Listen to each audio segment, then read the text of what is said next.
of this where you come out on top. Let me infiltrate the beat, concentrate the heat. If you ain't on my level, fuck it, let me be. I'll be going till it's all in motion, talking killing rappers, then I hit my quota. And my train of thought is more a locomotive, talking reason for it, I got locomotives. Used to be on a revenge tip, on a stun on my ex and a friend's tip. I was Spider-Man whipping the black suit, I was powerful but almost lost Luke. Blurring the line between human and artist, try not to change but I swear it's the hardest. I swear when you're up they turn you to a target. Home was a trip, all I did when I'm talking. So, what it take to be an icon?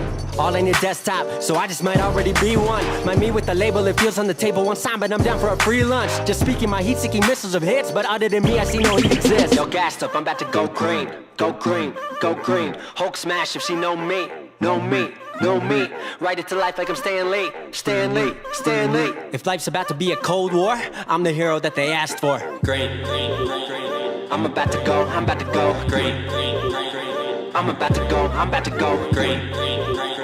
I'm about to go green. Get the fuck back, I'm about to go green. I might begin making a feature Iraq. Cause when I hit your beat, I turn shit to Iraq. Dropping bombs like I'm cursing you out. This your house, then I'm kicking you out. Quiet as a mouse, came in the game, not a word is out that I've been lighting the flame. Shit is potent, don't you know it? I've been flowing, steady growing till they know the name. Saw it ahead of time, knew that I'd get to my losing myself in the view to some window pain. I swear I'm all about peace, I'm a positive person. Wasn't always like that, you know it took me some learning. They asked me how I push a positive light, how I keep my composure through internal fights when addressing the mic through these dark nights. Where the Bruce Wayne, what a trick be. Here's some truth that I'll let free, Bruce Banner of rap if you ask me. When my will to win and the track meet, the secret is I'm always angry. Yo, gassed up, I'm about to go green, go green, go green. Hulk smash if she know me, know me, know me. Write it to life like I'm Stan Lee, Stan Lee, Stan Lee. If life's about to be a cold war, I'm the hero that they asked for. Green, green, green. I'm about to go green, green, green. I'm about to go green, green, green. I'm about to go green, green. Get the fuck back, I'm about to go green. Shout out to you guys, I'm about to go green. That's a shout out to my MVPs and Abstract. Abstract does follow the channel. He's an independent artist, been around for a decade. Kind of changed his transition to his music and things like that. But for me, one of my favorites, some of his songs, non-copyrighted songs, they're where it's at. Hey, it's December 20th. I just want to give a shout out to my son, Rico Jr. It's his birthday today. The kid just turned 16. He's a beast on the sticks. If you guys ever seen him play Fortnite, he gets 20 kills a game. You ever seen him play League of Legends? He's amazing. So shout out to my son. I couldn't be prouder of him. And love you a lot, man. I hope you're enjoying your dinner with your mom and you're doing great things. I've been doing a lot of research for the transfer portal. You guys know the deal. I'll be talking about defensive linemen tonight. Talked about offensive linemen yesterday. If you missed the episode, all you have to do, go to YouTube, click on the live tab, and you'll see all the other old videos that you missed. You can also go to Patreon or go to Twitter. The links are there. Go to the Discord server. The links are there. You can't miss these episodes. So when people ask me questions about the transfer portal, it just tells me they don't watch the podcast, and it makes me not want to answer their questions. I hope that I'm being clear with that. All right, the format of the show is pretty simple. If you're going to ask me a question about a player, please wait. Wait until I speak about that player, and then you can ask me a question about it, because I'm probably going to talk about him in depth, and I'm going to tell you what I think of him or if I like him or anything of that nature. So when you ask me a question, just wait to hear what I have to say about the guy first before you ask, because you might just be wasting our time by asking the question if I've already answered it, right? I'm just going to tell you, rewind the show. The show's pretty simple. If you're watching on TikTok, I don't interact with you. I don't look at you. I don't know what you're saying. I can't go back and read your comments. There is no historical reference to comments. It doesn't save them, and it's not conducive to a live show. That's why we go to YouTube and the Discord server. If you're on the Discord server, that tells me you're an MVP, and you're watching and you have priority, your comments. I read everything from the Discord server first. Then if you're on YouTube, thank you for being here. You can write your questions and comments in YouTube. I will get to them when I can. I will answer them to the best of my ability to some extent, right? Just remember that I want to stay on topic, and I don't want to be asking or talking about theoreticals that you guys are talking about. You know, people always ask me, Rico, what about this guy? Last night they couldn't help themselves. They had to ask me about who's the kid who just jumped in the portal, the 5-star Corey Foreman just jumped in the portal, things like that. For me, I don't get excited about stuff like that. It is what it is, right? There's players in the portal right now. I can see a comment right here. It says Seton to Maryland. Please understand that means nothing to me. Seton to Maryland is all about an offensive lineman who said, I'm going to go to Colorado out of IMG, and then he changed his mind and he went to Maryland today. How is that relevant to the transfer portal or to anything on the field? It makes no impact on the field whatsoever. The only reason you even talk about it is because you thought he was going to Colorado. No one gives a shit where these recruits are going. They're not in the 2 deep. They shouldn't impact the win-loss total of your favorite team. I'm going to make that very clear. This recruiting class, whoever you're excited about, 80% of them aren't going to play for your school, number one. Number two, they don't impact the win-loss column for your team next season at all. Your team is going to win a certain number of games, and that's not going to change because of the recruiting class. Never has, never will.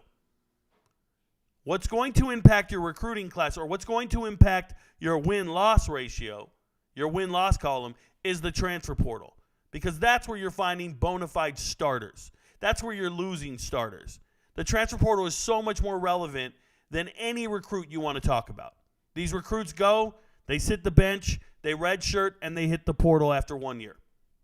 80% of them. Not joking. Don't give a shit who it is. Doesn't matter if it's LT Overton, right? It doesn't matter if it's Walter Nolan. Like, none of these guys, they're all going to leave. So why talk about them just because your team signed them? Your team signed a player today that has earned the right to have him lift weights for the next 2 years. He's going to lift weights with you. He might play sporadically 4 games and keep his red shirt. You don't believe me? Pay attention to the entrance in the transfer portal. I'll read them all off to you guys. These teams, these fan bases get excited about their recruits and all this shit. They don't even know what they're excited about. What you need to be excited about is your 2 deep and who you're getting in the transfer portal. Those are the guys that are going to see the field next year. Hands down. I don't want to hear about the one-offs. I don't want to hear about we got Caleb Downs and he started. I don't want to hear about it because he'll change his mind and transfer as well. It is the way of college football. Be more focused on the transfer portal, and you'll know more about these teams. It's what I do. Good luck, y'all.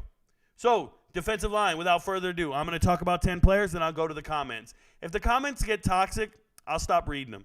If they're repetitive, I'll stop reading them. If you're trolling, I'll turn you off. Shout out to TikTok. We had an issue yesterday where there's a bunch of trolls over here. I'll shut you off so fast, we don't give a shit about you. It's the reality of the situation. I'd rather talk to the people on YouTube. They're a little more mature. A little. They work for me. So let's talk about defensive line. According to 24/7, the number 1 defensive lineman in the portal is Princely Umanlin. No. One of the worst players I've seen on tape and a worse human being. I don't think he should be on any roster. This is a man who said he wanted to meet my minor daughter, and he named her. This is real beef, okay? If I saw this guy in real life, I'm whooping his ass. That's real talk. That's real talk. That's a grown man having an issue with another person talking out of turn about his family. I'm letting you know. I'm a world-class fighter. I feel really good about my chances. I'm telling you that right now. Princely Umanlin, I hope I never meet that kid. I promise you. There'll be no talking. He wrote to me directly and said, he talked about my daughter. I'll never, ever forget. And I wish universities knew about his deleted text messages. They knew about his messages to me. I wish people knew the truth about this guy. And instead, they don't.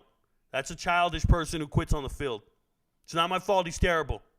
Oh, but Rico, he led the team in tackles. He led the team in tackles for loss. He led the team in sacks. Yeah, dude, this guy, this SEC player, you go look it up. I'll pull it up right here. Let's get rid of the game against Arkansas because he had 2.5 sacks against Arkansas. Congratulations. 1, 2, in the whole season, 2 sacks in the SEC outside of the Arkansas game. 2 sacks in the SEC. When you're getting your stats against McNeese State or Charlotte That's what I'm supposed to get excited about? 2 sacks against the entire SEC. Except for that fluke game against Missouri. Let me tell you something. There's only 11 games here. The Utah game doesn't even show up on his stat sheet because he recorded nothing in the Utah game. Little ass stadium. You go watch the tape. He's all over the field getting ran through. They're going right at him. They know he's got the pitch man. He doesn't touch the quarterback, doesn't pursue the play, gets blown off the ball. He's worthless. Utah knew this, attacked him, and won the game. He doesn't even have a stat sheet for Utah. This guy is not it. Got you all fooled. His whole career. I watched him. His bowl game, 1 tackle in the bowl game. Rico was a sack. Yeah, I saw it, man. It was an accident. This guy is the worst. Look at the rest of his sacks. Eastern Washington. Come on now. 3.5 sacks in a whole season. I'm supposed to get excited about this dude. Not it. Doesn't have it. Wouldn't want him in my locker room. Ole Miss, you got him. The next guy Ole Miss got is Tyler, right? Right here. Well, Rico, we got the first two guys, and Walter Nolan's on the way. We got the top 3 guys in the defensive line. Yeah, Tyler Barron here from Tennessee. Go look at it again. Go look at his 6 sacks this year. Who are they against? You got 1 against Vandy? Nothing? I went and watched the tape on these guys. 1 against Vandy, didn't see anything for weeks. And then 1 against UTSA, A&M, 2 against Virginia, 1 against Austin Peay. What? You're telling me this guy plays in the SEC and gets no sacks in the SEC unless it's Vandy or A&M. 2 sacks in the SEC. The rest of his stats are against other teams, other people, man. This guy didn't do a thing in conference. This is who you're excited about? This is who you signed? Ole Miss, we got the number 2 defensive end in the conference and in the world. 2 sacks in conference. Now you got 2 dudes who can't play in the SEC. We just saw it. You got 2 guys that can't play in the SEC. They get their stats against other teams in the preseason, against the FCS teams or out-of-conference team, but they can't do it in the SEC. You're excited about it. These are not the top 2 defensive ends in the portal.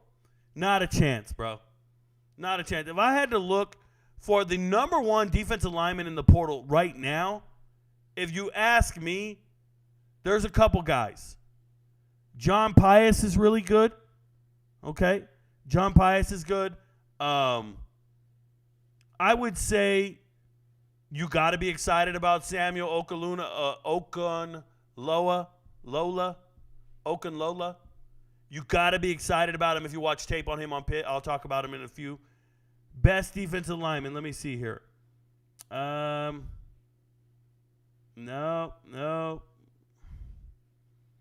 John Pius. John Pius looks good to me. If I'm making sure, let me check my notes. I have notes over here. I'll go check something real quick. Who did I think was the best defensive lineman in the portal? Oh, never mind. Trey Moore. He hasn't signed anywhere yet.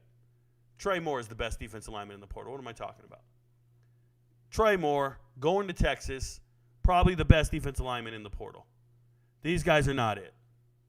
LT Overton, rich kid. Father was the AD at Kennesaw State. Used to play at Oklahoma, I think. I watched him play in high school. Played at Milton. I didn't think he was good. They talked about him because he's a 5-star kid. They kept talking up and down about how great he was. When I watched him play, he was only a junior, though, because he reclassed his senior year. He didn't play his senior year. I never saw anything remarkable. I just saw the announcers keep talking about how great he was. Gets to A&M, plays his freshman year. His stats are okay. They're not great. And I'm like, all right, he's contributing as a true freshman. Let's see how he does this year. And I'm talking about played in 11 games. He had maybe 3 tackles in a game. That was his high. 11 tackles total, 31 tackles total, 3 tackles a game. Had 1 sack. And then this year, his numbers went worse. His numbers were worse, and they tried to blame it on, remember, Coach Terry Price passed away, one of the defensive line coaches. And they were like, well, it's a new scheme. It's a new this. It's a new that. Bro, I don't care. I did not see LT Overton look any part the bit. Like, he didn't look it. And for a guy who didn't play all that much in high school, didn't dominate the way anyone envisioned, it just doesn't look the part. Like, I could show you other guys down here. Their tape looks great. What they've done on the field warrants the hype. And then I look at LT Overton, and I'm like, what are we doing? Now, I get it. 6'8", 280, or 6'5", 280, and you think he's a defensive end. So that's an elite size for a defensive end. But I think he's just a tweener. I think he's more of a defensive tackle to begin with. I don't think he has the skill of a defensive end. But they keep saying he's going to develop into something great. Those recruiting websites could never miss. They're never wrong. They're wrong every day, twice on Sunday. They're wrong every time. And the players have to overcome some of this shit. I hope going to Bama helps him get developed. I hope he lifts the weights, gets bigger, stronger, faster.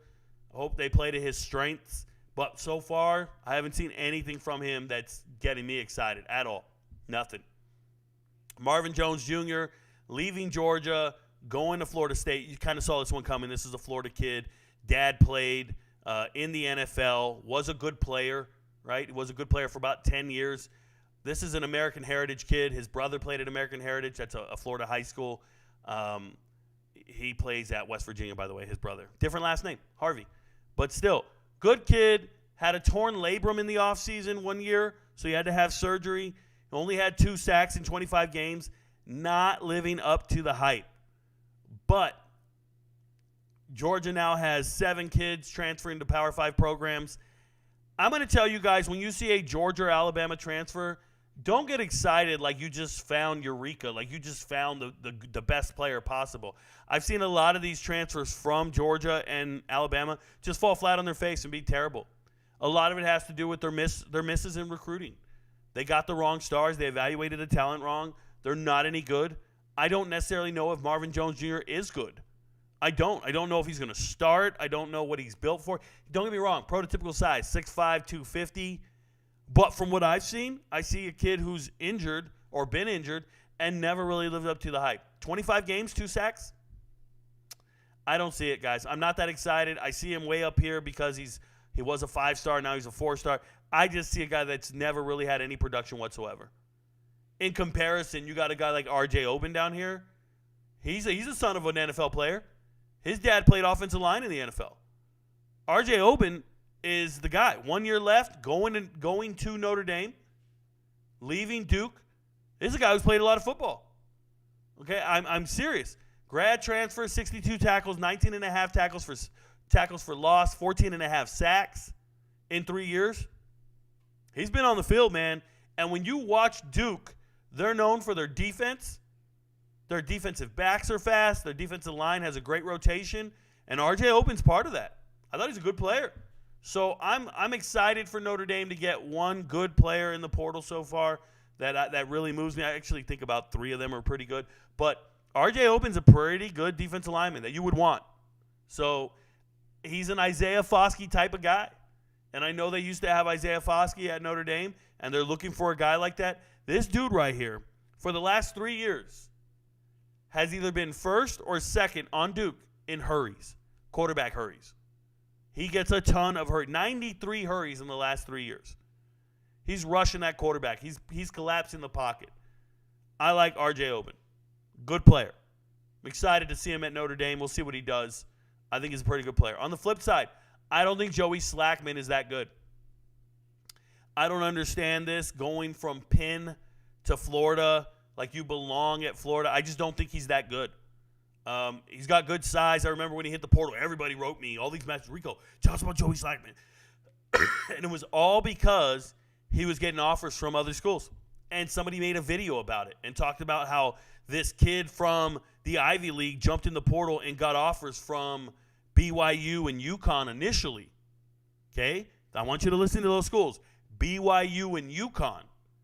Then Illinois. Then Rutgers. Then Pitt. Then Houston. Then Duke. And then he finally got the Florida offer. But listen to the caliber of school initially. And as you go up in the caliber of school and you finally get to an SEC school, and that's the offer you take, that tells me, who are you? You're the Ivy League Defensive Player of the Year. Okay. Do you guys know what that means? There are 8 Ivy League schools. Being the Ivy League Player of the Year doesn't mean shit. It's just 8 schools, 8 academic institutions. This guy that had 4 sacks in the Ivy League this year. 4 sacks in the Ivy League?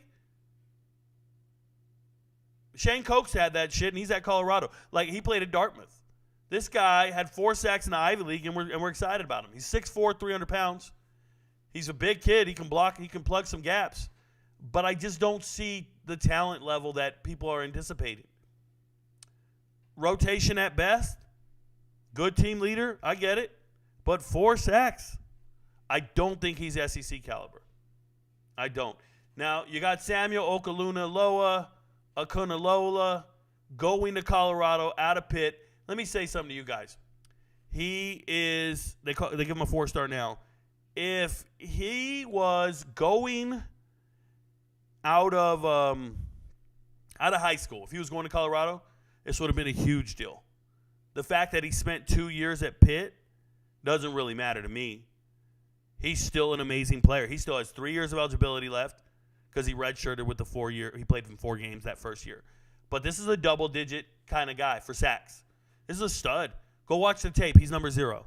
Turn on the tape. He's number 0. He's fucking great. Number 8.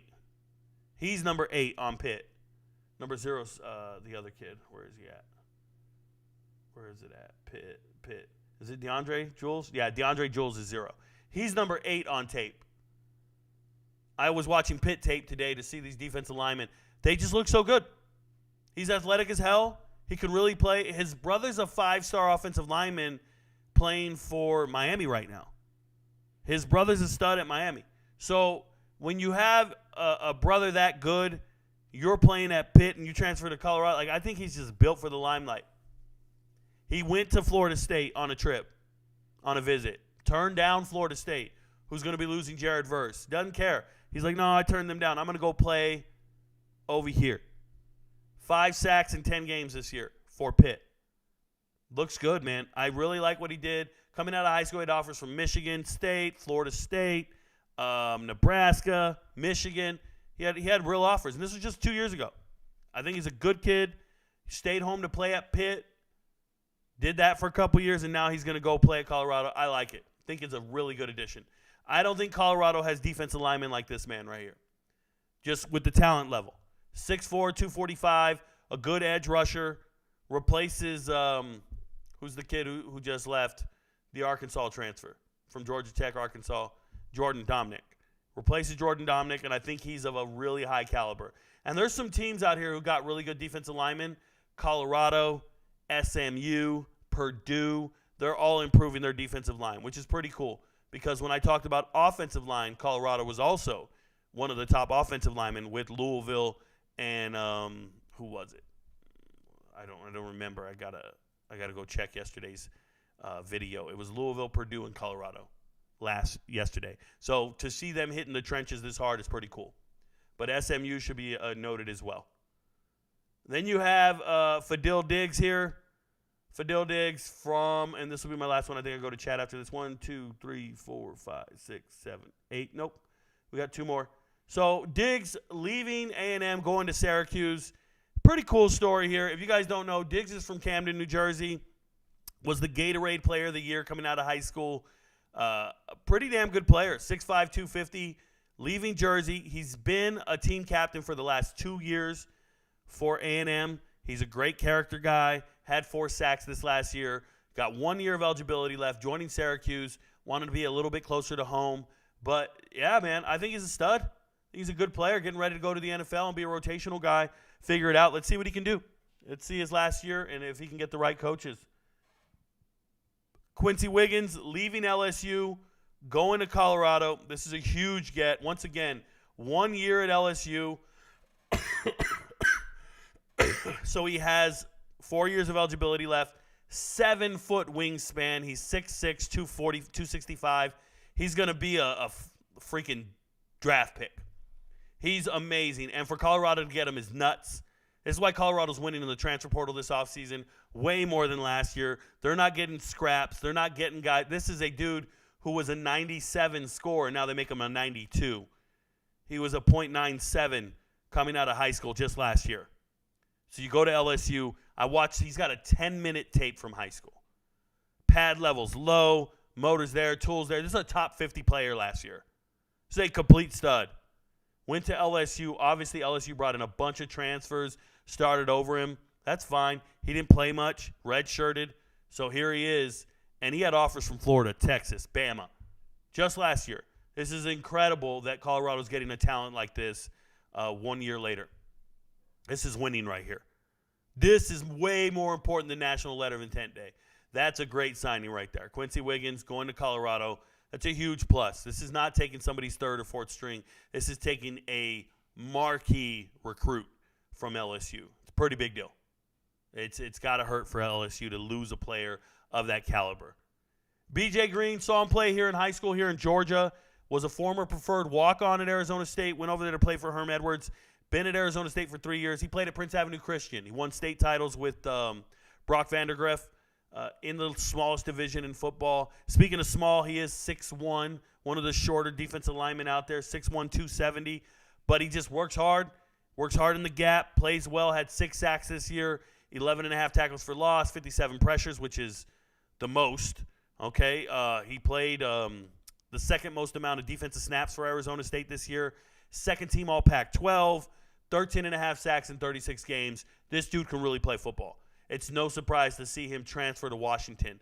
Now, Washington, I want to tell you, they have something going on where they're convincing kids to go to their school that I don't think belong there. Like, B.J. Green belongs at Washington, but Sebastian Valdez, not so much. I'm going to let you know that right now. Sebastian Valdez probably belonged at San Diego State, not Washington. But they don't care. They're just going to take people. They're going to take bodies, and they're going to claim them for what they are. Shout out to Jack Kelly, leaving Weber State, going to BYU. If you didn't know, Weber State is in Utah, okay, Ogdenton, Utah, whatever it is. It's in Utah, and this is a kid who played at Kearns High School. He was a 3-star kid coming out of high school. Now they're making him a 4-star. Jack Kelly can really play football. It's unfortunate what happened. In high school, he used to play on this amazing team. I'm trying to think of his teammate's name. His teammate, Jeffrey Bassa, went to Oregon. So he and Jeffrey Bassa were the studs on this team. Bassa goes to Oregon, and he goes to Weber State because Jay Hill's a hell of a coach. If you don't know, Jay Hill is football royalty in Utah. Okay, Jay Hill used to be an assistant under Urban Meyer and Kyle Whittingham at Utah for like 13 years. He was an assistant. Then he left to go be the head coach at Weber State. From 2014 to 2022, he's the head coach at Weber State, getting quality players out of Utah, guys like Jack Kelly. And he has his record was like 68-39 while at Weber State. Great head coach. He just got hired to be the defensive coordinator for BYU. He is always in Utah, always doing great things. So Jay Hill gets to BYU, looks around, looks at his roster, and says, Jack Kelly's better than the guys we have here. Jack Kelly's a stud. So they get him, and then 24/7 makes him a 4-star. Fine, you want to make him a 4-star, but this is a good kid. He didn't belong at Weber State. He went there to follow a good coach. He wanted to stay close to home. His final year, they never even lost in the playoffs. If I remember correctly, Kearns was in the playoffs back in 2020, and they had to forfeit their playoff game because they had too many positive COVID tests. Yep, his career ended on positive COVID tests. Good ass. I'm a great player. 6'3", 240 pounds. I like Jack Kelly a lot. He's a good player. BYU got themselves a good edge player. They did. And Jay Hill knows what to do with him.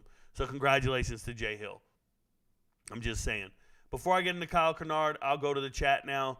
Damn, TikTok is lame. I really want to hear about Ober. He has the ability to be solid in Notre Dame scheme. Oben. Oh, does Oben fit well? Yeah, so Oben's a stud, man. Oben's a stud and a half, just so we're clear. R.J. Oben is a great player. Good luck. Good job by Notre Dame to get a good player in the portal, for sure. Lewis Henton gives me thumbs up. Roll Tide Roll. Shout out to Lewis Henton. He's an Alabama fan. Seton to Maryland, don't care. Who's your number one linebacker in the portal? Lemonade, I'll be talking about linebackers probably not tomorrow because we got a bowl game tomorrow, so the following day. Or I might do it tomorrow. You never know. I'll be talking about linebackers soon, though, and I'll let you know who's my favorite linebacker in the portal. Rico finally got a chance to catch you on YouTube. Missed you, bro. Shout out to Leon Hayes. No need to miss me. Got to pick your brain tonight. Let's go. What's up, Rico? What up, person that lives? Lawrence Collins, the plug, says just stopping by to say what's up always. You the plug. Thank you very much. Appreciate you, Lawrence. Thoughts on Reese Poffenbarger entering the portal? So Reese is a quarterback out of Albany. Congratulations for entering. It's a defensive line night, so I'm not going to talk quarterbacks, but there are good players entering the portal and good FCS quarterbacks that can probably start at the FBS level. Congratulations to him for jumping in the portal. Hope he finds an option. Thoughts on Gabriel Brown, Low Dindy stepping up for the loss in Nolan and Overton. So, yeah, people are going to have to step up. There's going to be gaps there that guys like Nolan and Overton leave, and there's supposed to be other good defensive players on A&M because the cupboard's not bare. They've had a ton of recruiting going on. So I could imagine that guys like Brown are going to step up and make it happen. We'll see. I would also caution you into thinking A&M's not going to sign anybody. They're going to sign people to fill those gaps. It's just the way it is. 100, what's up? You Manlin about to get cooked. That dude is done. The dude is toast. He sucks. Speaking of Fidel Diggs, do you know anything about his incoming freshman brother who's also committed to Q's? So I usually don't watch freshman tape all that often until they get in the too deep. I'm familiar with his brother's name, but I don't know much about him. Haven't watched all their tape. I'm usually watching the players actually see the field. Talk your shit, Rico. Thank you very much. Edgerrin Cooper's a real plane. Got all his 8 sacks in the SEC.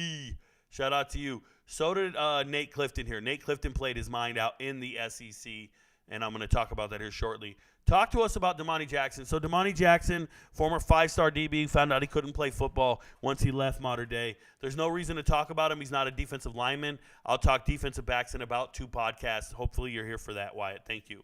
Any update on Jeremiah Smith not signing? Don't care about recruits. Thank you. Pick quarterback targets after a 3-9 season. Well, I think they have a good one. I think Nate Yarnell is the kid that's going to start for them.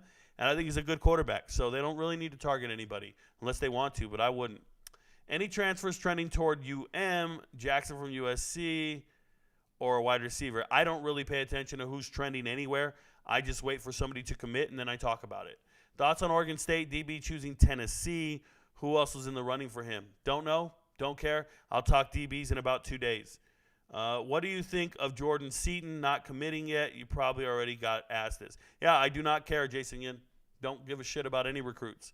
Thoughts on Brian Taylor? No thoughts whatsoever. Who do you believe is the most underrated defensive tackle on this list, Rico? I'll get to him, Manny, on business. I will get to the most underrated defensive tackle on the list. He comes up at some point. Rico, I'm sure if you get him, but could you touch on Gardner Webb, edge rusher to West Virginia? Yeah, so when I said who's the best edge rusher in the portal, I said John Pius, but I accidentally, honestly meant the Gardner Webb kid. Where is he at? That's on me, bro. I'm tripping. Ty French is the best defensive end in the portal production-wise. Complete stud of a player. I think he has 36 career sacks, something like that. It'll come to me when I go talking about him. It'll spark it in my memory. It's the way my mind works. But, yeah, we'll talk about him in a bit. Ty French is great, so I'll get to him in a minute. And John K. Albany transfer, FCS sack leader, thoughts? None whatsoever. I'll let you know once he commits. If you notice, I only talk about committed players in the transfer portal. Don't give a shit if you entered the portal. You got to commit somewhere for me to talk about you because there's going to be a lot of players that enter the portal and don't commit somewhere. So I wait till they commit, and then I talk about them. Got anything on Aaron Peebles? He will be coming up. Hey, Rico, I've been asked already, so I don't want to sound redundant, but what do you think about Jeremiah Smith in this situation? I don't think about it. Stop wasting energy thinking about people and situations. Let things occur. Do you think Ole Miss and Lane Kiffin won the portal? No, Alex Velasquez. The portal is still open. The portal is open until the spring. I don't think they won the portal. For me, teams that win the portal are teams that improve the most in the portal. I don't think Ole Miss has improved anything in the portal. They've maintained what they are. the amount of wins they're going to have next season has no bearing on how they do in the portal. They didn't find a new starting quarterback in the portal. They didn't change the trajectory of their team via the portal. They were a 10-win team. They're probably a 10-win team. Their portal additions does not change their win amount. So that's why I talk about impact from the transfer portal. I can tell you who's improving the most from the portal. It's like 5 teams that really stick out to me. Colorado, Louisville, SMU, Purdue. They all stick out to me in the portal right now as far as their additions go. Like, you're looking here, you see SMU has 3 defensive linemen from the portal. These 3 guys will start and make a difference for years to come. What Ole Miss is doing doesn't impress me. Look at what they signed last year. They signed the same amount of players. They signed the same caliber of players. Did it change them at all? It didn't. And they signed the same guys last year. They signed Okwa, the best defensive end in the portal. They signed all the best players. It didn't matter. You guys got to understand, I study this for a living. I don't have knee-jerk reactions like these websites. I know what I'm doing. Rico, do you think Clemson can continue to be a good program without recruiting the transfer portal? Yeah, well, they're not recruiting the transfer portal. A lot of teams aren't recruiting the transfer portal. There aren't a lot of better players than the players on their roster from the transfer portal. What they're doing is dumping the recruiting misses in the transfer portal. Clemson uses the portal as much as any other team in America. They dump their misses in the portal. So does Bama, so does Georgia. The only thing Clemson's not doing is signing 1 or 2 bandages here and there. They're believing in their players and developing their guys. Clemson's problem cannot be fixed with the portal. Clemson's problem is an offensive coordinator, is a lack of a 5-star quarterback, winning, right? Things like that. There is no issue with their skill players.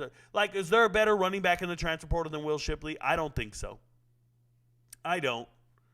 You can say there's defensive linemen in the portal. Maybe they should go in. None of these guys are better than Peter Woods. They're not better than Jeremiah Trotter Jr. or Jamal Anderson Jr. Like, you got to just look at the players and go, wait, there isn't better players in the portal. They got good players. It's coaching, decision-making, and development where they're struggling. That's what that is. And they also have standards for their program, meaning they're getting rid of substandard players. They're getting rid of substandard character. I'm okay with everything that Clemson's doing. This is the first year they didn't win their conference. It's not like they fell off the face of the earth. They didn't win their conference this year. The year before, they won the ACC, and everybody said they fell off. Only so many teams can win their conference and go to the playoffs. I'm okay with Clemson. Noah Kim to Coastal Carolina. Wonder how that fits. He's not a defensive lineman. I expect Vasco to be their starter, and redshirt freshman Blake Boss will have a chance at the starting job. Weird fit for Kim. They didn't bring Noah Kim in to back up Vasco. Vasco's not that great. Coming in from Kansas, he was only starting and playing because of injury. They already got rid of another redshirt freshman quarterback. It's not that big of a deal. This man is very informational. I try my best. What are your thoughts on the D lineman who just transferred from Middle Tennessee State to Miami? I'll talk about him. The fat little defensive tackle. I'll talk about him. Took a visit. He'll come up right now. He's not going to come up on the list, but when I talk about C.J. Clark, I'll probably talk about him. So we'll go from there. And I'll stop reading chat because you guys are just going to get a little repetitive and start naming players that are further down the list, and you guys just need to be patient. So bear with me. All right, let me get back to the list. The last guy I talked about was Jack Kelly, I believe. So Jack Kelly's here. Kyle Kennard leaving Georgia Tech, headed to South Carolina. This is a 3-star kid coming out of high school. They now give him 4 stars. I'm going to tell you, he played some football. 6 sacks at Georgia Tech. I liked him at Georgia Tech. South Carolina needs to find edge rushers. They lost some to the transfer portal last year. They lost some guys to Jordan Bunch going to Oregon. They lost some guys going to Florida State. So it's nice to see them get a guy in Kennard who actually took a trip to Florida State. He took a visit to Florida State, and South Carolina won out. That's pretty cool because once a kid goes and visits Florida State and sees the facilities and hears the coaches and sees everything, it's kind of like, oh, this is where I want to go. Apparently not, because he's going to South Carolina. Congratulations to him. Then there's Nate Clifton, leaving Vandy, going to USC. Nate Clifton played really good football in conference. If you look here, he had sacks against Auburn, Ole Miss, Georgia, Florida. I like to see guys who get their sacks in conference. It's like I talked about earlier. I'm not impressed when you get your sacks out of conference if you're an SEC player. If you're an SEC player, I want to see what you did in conference. And he did really well. He dominated up front. Looks like a good rotational player. USC needs that. Shout out to Nate Clifton. Now, there's higher-ranked guys from the SEC. Vandy's a terrible team. But I think Nate Clifton has, he's shown out, and he has the production to kind of defend himself and warrant this move. So good for him. 6'5", 280, kind of can be plugged on the inside as well. It's a bigger body. It's cool. So I'm cool with it. I like it. John Pius, a Virginia kid, got 1 year of eligibility left, leaving William and Mary, going to Wisconsin. This was a 0-star kid, turned into a 4-star. He had offers from Marshall, UConn, and this is where I get a little iffy about it, Cincy, Ball State, and then he goes to Wisconsin. If your offers are Ball State, UConn, Marshall, you're probably that caliber of player. But the minute you hear a Wisconsin offer, you go for it. Now, this is a 3-year starter. Okay, 3-year starter, FCS All-American, had 9.5 sacks 2 years ago, had 9 sacks this year. Killing it at William & Mary. I hope he can do the same thing at Wisconsin. High production guy. There are FCS All-Americans everywhere. They're a lot cheaper than these Power 5 All-Americans or All-Conference guys. So Wisconsin probably got him on a bargain. And I say, you can get him for $30,000, $50,000, whatever it is. You can get him for a cheaper amount. Congratulations to John Pius for going to Wisconsin. When you guys hear these numbers for players, I want you to know, I talk to the players. They say, Rico, all these published numbers are lies. They don't offer that much. They're lying. The NIL money, the collective money, it's not that much. They're just lying, and the reason they're doing it is to get the boosters to give more money. So they'll be like, we need $1 million to get a good quarterback. No, you don't. They're just saying it's $1 million. It's kind of like when you were a kid and you went home and you told your parents, well, the school dance is $15, but concessions are $20, so I'm going to need $35. And it turns out the school dance was free, and you were just trying to get extra money to take your girl out on a date. Same thing with these coaches. They're all lying about the prices and the cost of these players. It's not nearly that much. They're just saying what it is, so the boosters give more. It's what the reality of the situation is. All this NIL money you're hearing about, $1 million for this guy, $2 million for this guy, not true. That's why none of the NIL money is public. That's why none of it has to be released publicly, and no one's talking about it. Every deal they're talking about is a lie, with the exception of the elite of the elite. I promise you. I talked to a 1,200-yard rusher in the transfer portal, asked him what he's been offered, and he said $0. He said there is no money for me. And he's talking to Power 5 schools, no money being talked about. 1,200-yard rusher. No money. They're full of shit. And then I read a story, said he was offered $300,000. He said, nah. I believe him. All right. DeAndre Jules. Like I said, DeAndre Jules going to South Carolina. This is a great pickup. A Germantown, Maryland kid. Watch the tape. He's number 0. Stud. All right? Stud of a kid. He played tight end and defensive end in high school. I go watch his tape. He's the tight end defensive end. He's now 6'3", 310 pounds. Jules has been eating, working out, looks great, can clog a hole in the middle. Pause. But he maintains his gaps really well. I think he's extremely athletic for his size. Not just like, oh, he looks like an athletic bear or something. No. This dude's a bona fide athlete. This is an NFL caliber athlete. Do you guys remember Javon Kinlaw? I don't know if you guys remember him. Kinlaw was an All-American at South Carolina. I think he can do this kind of stuff. He runs stunts. He runs the TE stunts, right? Tackle and then the end stunts. He goes on the outside. He just looks so good. DeAndre Jules is a good football player. Beast of a man. South Carolina did numbers here, and I know Pitt's hurting, losing 2 of their stud defensive linemen, one to Colorado and one to South Carolina. This is a good player. Really like his stuff.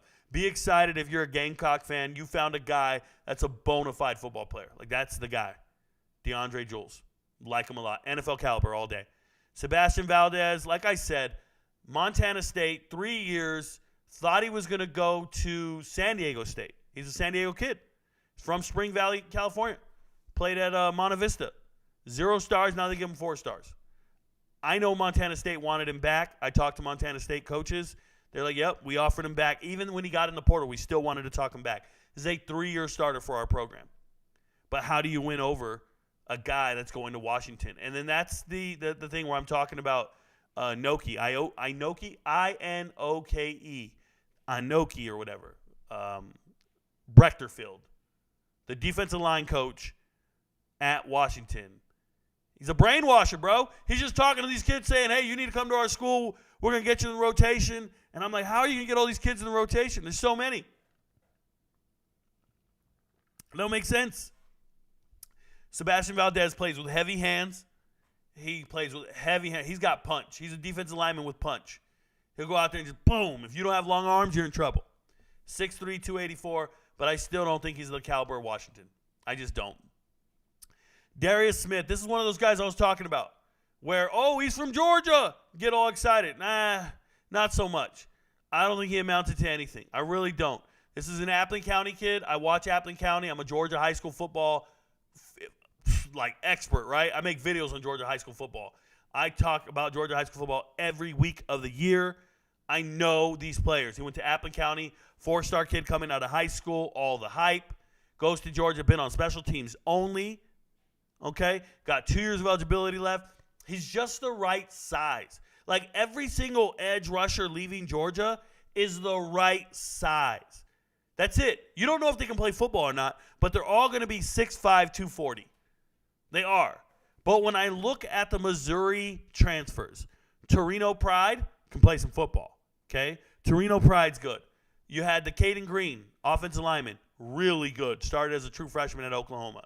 You have Marcus Carroll, an amazing running back, NFL caliber running back out of Georgia State. Like those 3 are all studs upon studs. Are going to start for Missouri. And then I get to Darius Smith, and I'm like, this is not a stud of all studs. Not the same caliber transfer. I get it. You signed a guy from the school. He's got to be good. Not necessarily. I think he's a recruiting miss. I think he's been sitting on the bench a while. He's got 2 years of eligibility left. He wasted 2 years. He could have been starting somewhere else or at least proving himself. Come out of high school. You're at Appling. Go to Georgia Southern, Georgia State, Georgia Tech, Kentucky, anywhere, and prove your worth. But instead, you're just sitting on the bench at Georgia, and it doesn't move me quite the same. And he wasn't behind a bunch of NFL guys. And not like the defensive line. This is more of an edge rusher, and there wasn't that many guys in front of him that were complete studs. There's another kid over here, Jonathan Jefferson. He was behind complete studs. He was behind studs, not Darius Smith. And I'm just not impressed with this one. Here, he's got a chance. This kid's got a chance. Just saying. Thor Griffin leaving Harvard, going to Louisville. He took his offer, and he rolled with it. Like, that's all I can say. From New Hampshire, but his only offers were App State, UCLA, and then Louisville. 2-time first-team Ivy League. I already told you that didn't mean much to me. 3rd-team All-FCS. That's kind of impressive as an All-American. But 6'2", 320. Looks slow on tape to me. Just a big body. A big kid, 6'2", 320, can plug some gaps. Louisville obviously needs some defensive linemen to rotate in and out. Congratulations, you got it. Cool. Aeneas Peebles, bro, Virginia Tech got a player. They got a player. He's short, 6'1", 286. He's short. Aeneas Peebles, though, an all-ACC defensive tackle, 3rd team. But this man's played in 38 games. He's had 13.5 tackles for loss, over 80 tackles. I like him. I like Duke's defense a lot this last season. You guys know that. And Peebles was a part of that defense. Him and Oben were studs up front. I just like a kid who can go out there, fight for his gap, not get blown off the ball. You will not find Peebles getting blown into linebackers. Not happening. He's just a tough dude up front. Very likable kid. Very likable. Turn on the tape, and you're just going to see a dude out there competing. I love it. Yes, he rotates. He doesn't play every down, but I see a kid fighting. It's so cool. It really is. This next guy, Obi Ezegobi. Can't find shit on him, bro. I looked everywhere. Okay, I know he played, right? He played at Gannon, which is a small college. Gannon, I can't find anything on him. Division II school out of Trenton, New Jersey. 7.5 sacks. No film anywhere. Couldn't find it. Congratulations, South Florida. You got a guy with 7.5 sacks. I'm with you. Do your thing. Congratulations. It's cool. I'm happy for you. Jonathan Jefferson leaving Georgia, going to SMU. And this is where I look at SMU and I go, damn, you guys got it. You guys figured it out. Douglas County, Georgia's finest, number one. Okay, comes from Douglas County. When you look at him on tape, he's thick. It says 6'3", 300 pounds. He's thick, guys. Just looks like a monster on tape. Was buried on the depth chart, got 2 years of eligibility left. But when I watch his high school tape, that dude's got a mean streak. He looks like a beast. I think he's going to do some special things. I hope so. I really do. I like him a lot. Going to SMU is kind of cool. They're on the up. They're on the up and up. I'm excited for Jonathan Jefferson. Looks a lot better than Darius Smith on tape. A lot better. And I don't mean to compare the two because one guy's like a defensive lineman, like for real defensive lineman. But, you know, you were behind professionals. You were behind draft picks. You're not going to make it. Devin Dill going to TCU. He's got a little brother that goes to TCU as well. So transferring from Tulane, TCU, obviously Tulane losing Willie Fritz. Players are going to transfer out of Tulane. You'll see some players transferring to Houston, and it's going to be a different caliber of player going to Houston. Houston was signing all the troublemakers out of A&M. They were. They were signing any troublemaker, Ish Harris and all these guys. They were signing all these dudes out of A&M, and they were like, yeah, we'll just take them. We're Houston. We'll make the best of them. Nah, Willie Fritz is changing the culture. But anyways, Devin Dill's a good culture guy, good locker room guy, good character guy. Going to TCU. He's from Garland, Texas, so he's coming back home, 6'4", 245. He's played a little bit. Shout out to Andy Avalos, the former Boise State head coach, who's now the defensive coordinator for TCU. You just got yourself a guy that you can rotate in and do things. Between him and Nana down here, Osafa Mensah, who's in for his last year. I don't know why everybody's excited about him. He's been a rotational guy his whole career, and now they're like, well, he gets to TCU, he's going to start. TCU's defensive line last year was a 3-3-5 defense. I think they're going to obviously change it with Andy Avalos, but I don't know. I'm just not moved by Nana here, but Devin Dill looks exciting on tape. He looked good today. I watched a lot of tape on all these guys, and I just like Devin Dill. He looks good. Congratulations, TCU. David Ojababy leaving Clemson, going to Pitt. I don't understand it. He was only at Clemson for 1 year. They reduced him down to 3 stars. It's bullshit. He was a 4-star kid just last year. He's got 4 years of eligibility. He's a St. John's kid from Washington, D.C. Going to Pitt. All right, you're Pitt tough. Go do your thing. He's a good young player. 6'4", 245. Remember I told you, all those defensive ends, those edge rushers from Clemson, Bama, Georgia, they all look the same. 6'4", 250. That's what they look like. That's what David looks like. Just a skinny, tall kid who got to fill in and grow. More power to him. He only played in 11 snaps this year in 2 games. What'd you expect, bro? You're a true freshman at Clemson. It's going to happen. Nana, not impressed. Jafari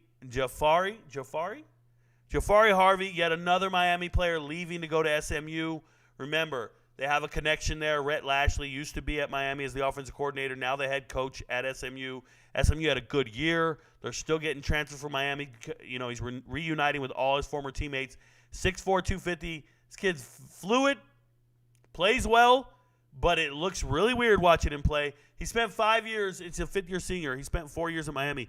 When I watch his high school tape, he looks like he's not playing with any plays called. He looks like he's just freelancing out there. Like, I don't know what the coverage is. I've tried to watch him. He's the one guy getting to do whatever he wants on defense. Everybody else is running like a zone defense, and then he just gets to do what he wants. Then he got to Miami, and he struggled with learning how to play defense. He's been in the rotation. He's been out there. He plays the whatever, but it just looks like he does whatever he wants to do. I don't know how that works. I don't think it's conducive to the NFL at all, but he's a good player. It's just, it's weird. You can see it. He plays with autonomy on defense. He gets to do whatever the fuck he wants. It's really weird. I'll go to the chat now, and we'll get back to CJ Clark here in a bit. Tidy Whitey Rob, what's up? Excited about the quality of 17 signed by Kansas today. Continue to step forward with quality of players signed. Hopefully some of these young men will make it to the field. Ole Miss stick out with additions. Not necessarily. Okay, had not heard you comment on it yet. Nope. Ole Miss is getting players. I don't think they're any better than last year. Last year they got a ton of great additions. I think they got a better class last year. It didn't move me. I mean, it was top 10, but I don't understand it. I don't understand what everybody's infatuation is with Ole Miss's players. Not whatsoever. Doesn't move me at all. I think Louisville's got a better class right now. Purdue, Colorado. I'm looking at classes that are improving their teams, and I don't think Ole Miss is it. Aeneas Peoples, all-name team. If he was Aeneas Williams, maybe. Let's see, what kind of player is he? What about Jamari Caldwell? Jamari Caldwell's very good. What kind of player is? We'll get there. I'll get to Caldwell in a little bit, get to Wanko in a little bit. Thoughts on moves Syracuse and Fran Brown are making with transfers? I'm only talking about defensive linemen. They have one good defensive lineman that I've seen. I think they're improving their team. There's no other place to go but up. Last year, the transfer portal for Syracuse was a bane of their existence. This year, not so much. They're not losing all their best players. They're just not. What quarterback in the portal do you believe will end up at Miami and why? I don't try to guess at where players are going to end up, Cespi, at all. I report where players have committed and assess the results. You don't see me looking at non-committed players and trying to guess where they're going. You don't see it. You're on the wrong page and the wrong channel for that. I need Nebraska to replace Bryce Benhart in the portal. Okay. Ole Miss kept every starter from this year and then added from the portal to fill their needs. Ole Miss is going to be a force to be reckoned with next year.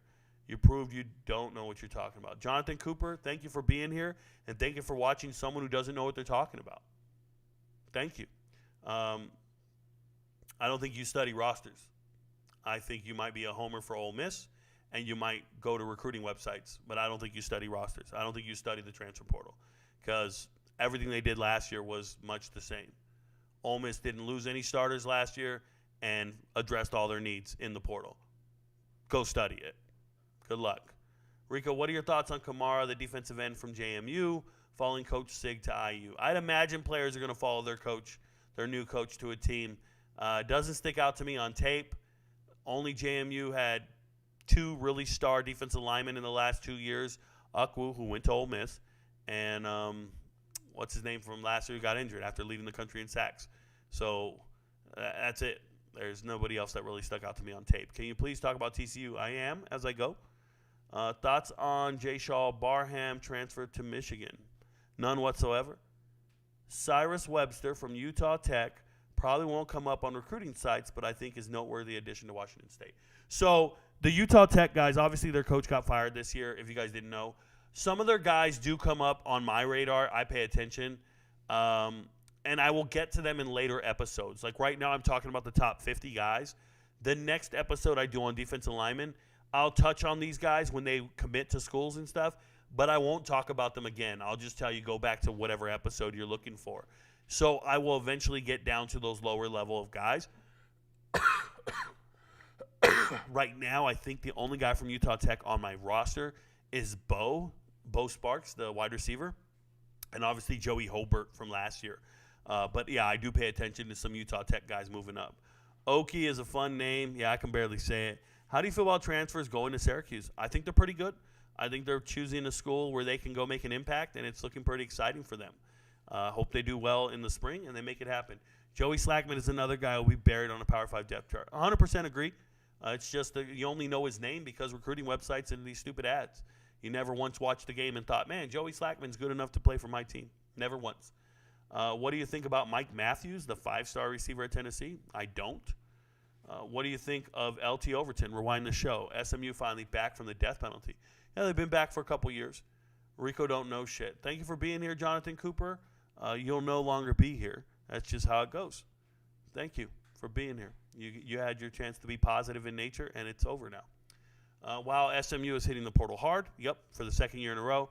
Rico, what do you think about Deshaun McCullough as he transferred from Indiana to OU? So he transferred last year. If you want to go back and watch the old videos, do a hashtag RicoKnows, hashtag Oklahoma, and you'll learn all about Deshaun McCullough and what I think of him as a player. I think in my transfer portal rankings, I ranked him 4th on the defensive side of the ball, so I think very highly of the man. Rico, how do you rate what Syracuse and Colorado are doing? To me, Colorado is staying true to its game plan, more on portal and less on freshmen. I don't necessarily know if that's the game plan. I think the game plan is to improve your roster, and they have done that immensely. This transfer portal cycle, I think they're evaluating players better. So last year, it looks like they were in a haste and in a hurry to sign anybody and bodies to just fill the roster and make sure they had 85 scholarship players. So a lot of players that were signing weren't necessarily improvements to their roster at all. They didn't look good. There were names, former 5-stars, whatever. But this year, so far, when I look at all their transfer portal additions, it's just quality players that they're adding, quality starters that I think can concatenate and combine to something pretty damn remarkable. So I'm really impressed with Colorado's doing. On the flip side, Syracuse has to change their culture.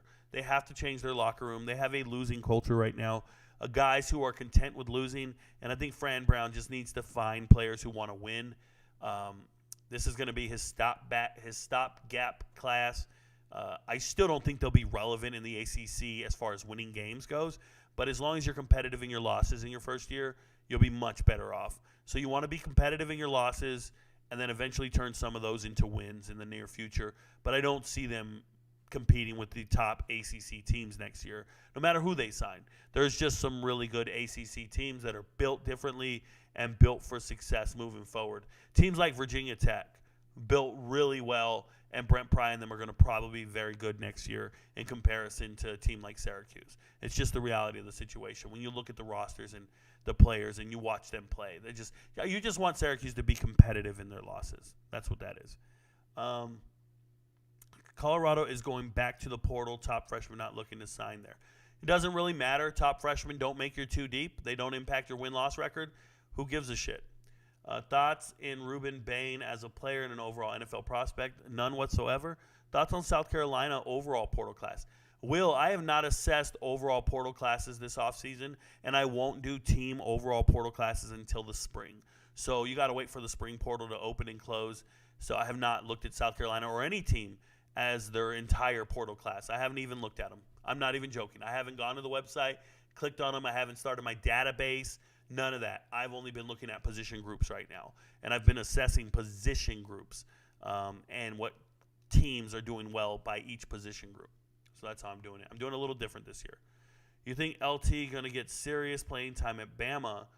No, not necessarily. I think he's going to get the same amount of playing time he'd get anywhere else. I don't think he's a serious playing time caliber player. MVP, how good is Cam Williams going to be at Notre Dame? Minton, I don't know. I have no clue. Thank you for asking. What do you think about Tennessee's transfer class? Never looked at it. Don't think about it. Not a dark horse, but a playoff for sure. Schedule is favorable. Don't know who you're talking about. Bill, I think he might be, but he had a bunch of D linemen 5-stars last year, so I don't know. Bama, not he, sorry. What do you think about West Virginia's commit Elijah Kinsler? Not too concerned about an individual player signing with certain teams. Elijah Kinsler doesn't show up on my radar. Not too worried about it. My bad. The reason I ask is that because there are cases where you have insider information and certain players going, and I was wondering if you knew. Yeah, so here's the deal. If I have any insider information or sources that tell me where a player is going, I will make a video and I will give you the prediction of where that player is going. I do it all the time.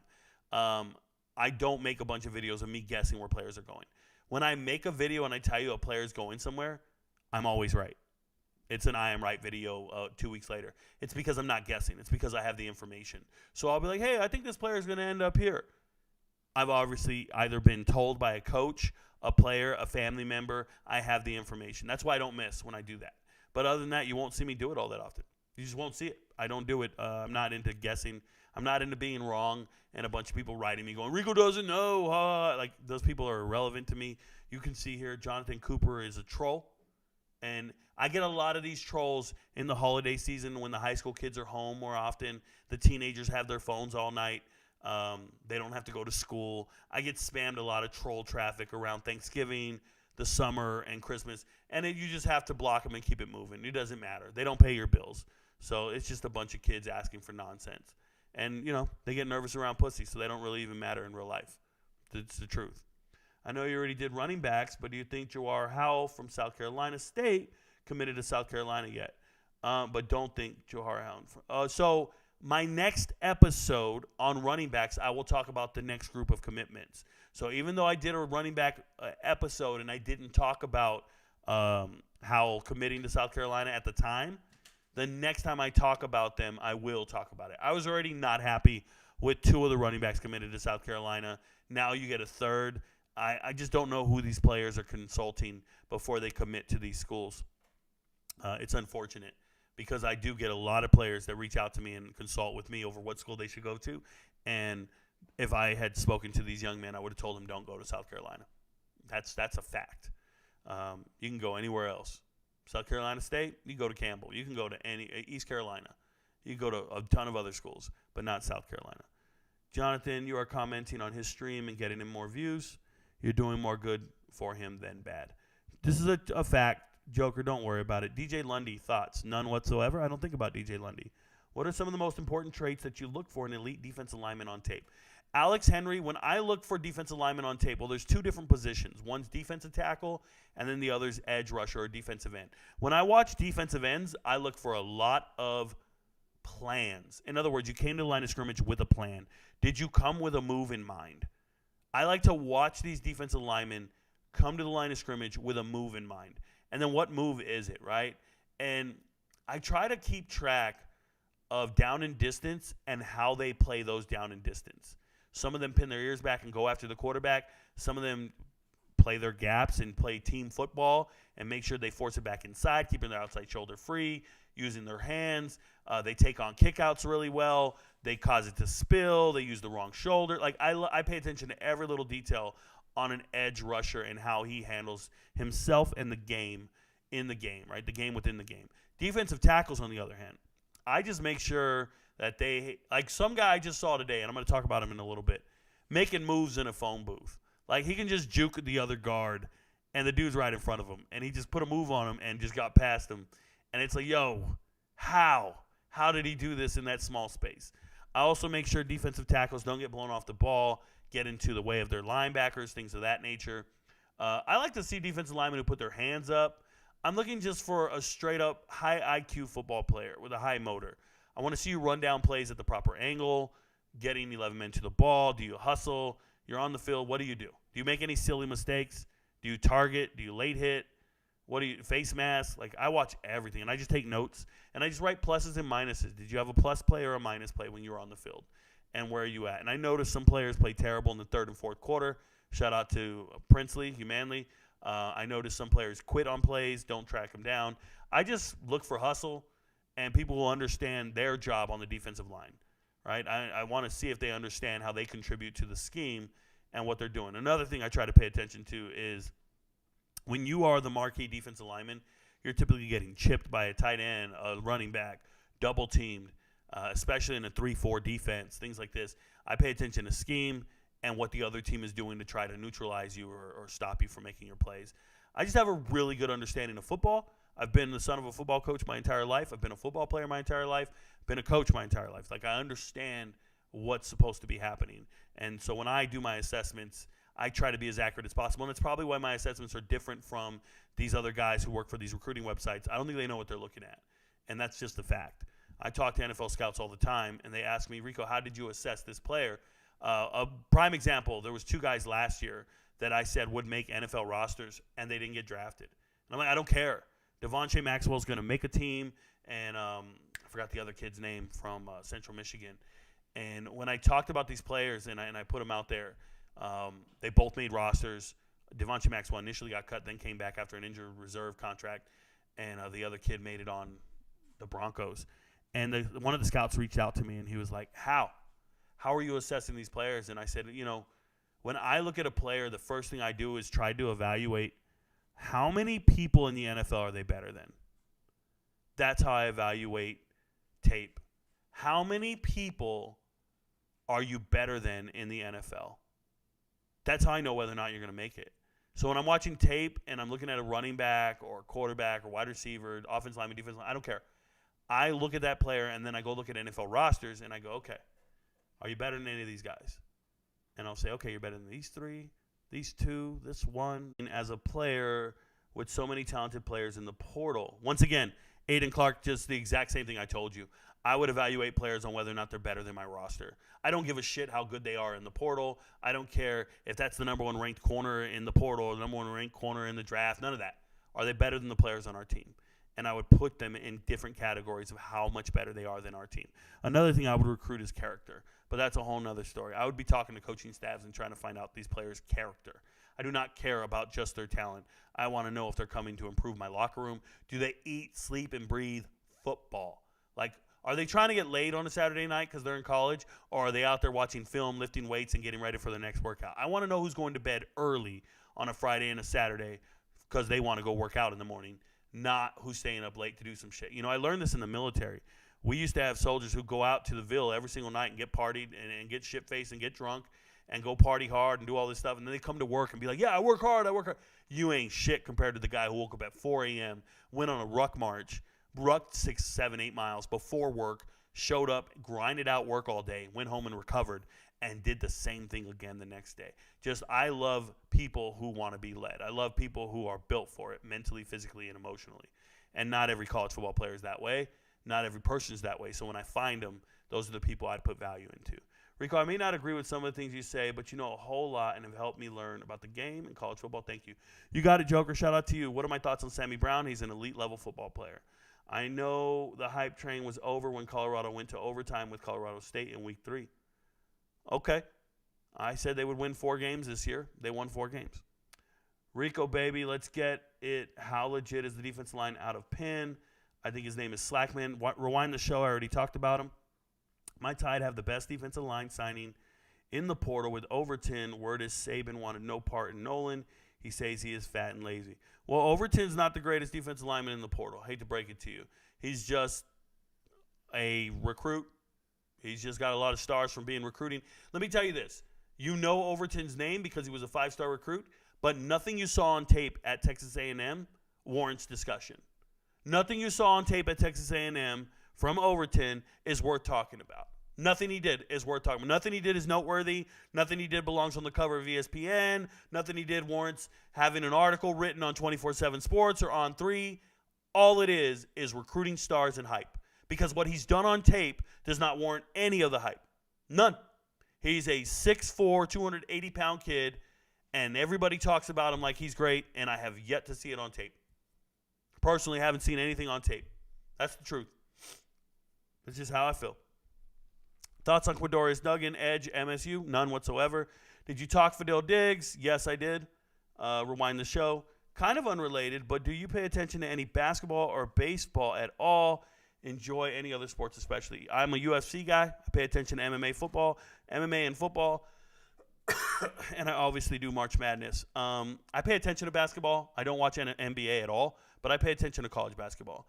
Baseball I wouldn't watch if I was dying. Like if I was on my deathbed, no thanks. None whatsoever. Thoughts on NC State transfer and recruiting class for 2024? Haven't looked at them. Jack Barton, making the jump from Furman to Georgia Tech is interesting. It is. It happens. Rico needs to be hired. UConn has a job with your name on it. Yeah, none of these guys can afford me. I don't think I can be hired by anybody. Recruiting services are usually volunteer-based, intern-based, really cheap, and then they'll pay a recruiting coordinator. I don't really want to work for any single university or any school. Doesn't really move me like that. Sorry, last one. Travis Bates from Austin Peay to K-State. Congratulations. Hope he plays well. K-State's been combing around looking for cheap improvements, and they found one in the FCS. I hope it works out for them. Syracuse is having a good offseason. How do you feel about King Joseph Edwards committing? 4-star rating legit. I don't really care. I don't care about any commits. Thank you, Rico. New GA6A legit. Got it. What level did you coach at? My level of coaching, I coached 5-year-olds, and they were fucking amazing. We didn't lose games for years.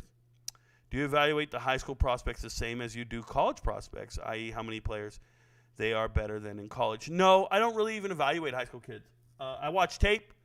I do high school film reviews for the kids on my channel, but I don't really care what the ratings are. I really don't. I watch them when they get to college, and I evaluate them then. Rico, what do you think about Marley Cook? So just took a trip to Miami, committed, just a big body that they needed. They're desperate for bodies up front. Don't think he's a bad player. It just doesn't stick out to me on tape. That's what I was going to say earlier. How well do you think Sweat will do in the NFL? I don't care, man. I don't watch the NFL at all. Haven't watched an NFL game. I watched 2 NFL games so far this year. 2. One because my girl made me watch it, and then the other one was the Raiders blowing out somebody. Don't really care. NFL's boring to me. Can you do running back to help you stick out? What can you do as a running back to help you stick out? Run hard, finish your runs, stiff arms, be fast. What are some players who were freshmen this year who you think will have a breakout sophomore season? I made videos on that, Joker. It's a perfect off-season topic, but it's not one for me to have right now. All right, guys, have you talked about Jordan Seaton's situation? No, Blake Elliott, and I won't. That doesn't matter to me. It's irrelevant. It's a recruiting thing. I really don't give a shit. What situation is it? A kid changed his mind? A kid you've never seen play football changed his mind? That doesn't make any sense why anybody gives a shit. A kid you've never seen play changed his mind. Make that make sense. All right, we're on C.J. Clark now. Leaving NC State, going to Miami for 1 year. This is a New London, North Carolina kid. He was 4 stars. Now he's 3. They took away his star. He's huge. Watch him on tape, 6'3", 305, but he looks bigger than that. Remember, Leonard Taylor left for the NFL draft. Miami needs bodies. Between him and Marley Cook from Middle Tennessee State, congratulations. They're going to sign defensive tackles. They're going to get up there. They're going to try to plug them with bodies. But I don't think C.J. Clark's that good. He didn't stick out to me. I watched a lot of NC State football, and I love their defense. You can ask the MVPs. We bet on them all the time. I bet on NC State every damn week. I'm like, I think their defense is going to be great this year. Doesn't really move me that much. Amari Abor leaving Ohio State, going to SMU. He's a good kid, 6'3", 258. This is a Duncanville kid. Let me tell you guys something. You want to see an impressive tape? Turn on Amari Abor's tape. It's unfortunate he's down to 3 stars. He was a 5-star kid. It's unfortunate he got injured when he got to Ohio State. He was injured in 2022. Last year, he just had surgery and missed a whole year, or this past year. I remember when he shed his black stripe on his helmet like he was going to be somebody and they were going to do something, and nothing ever came of it.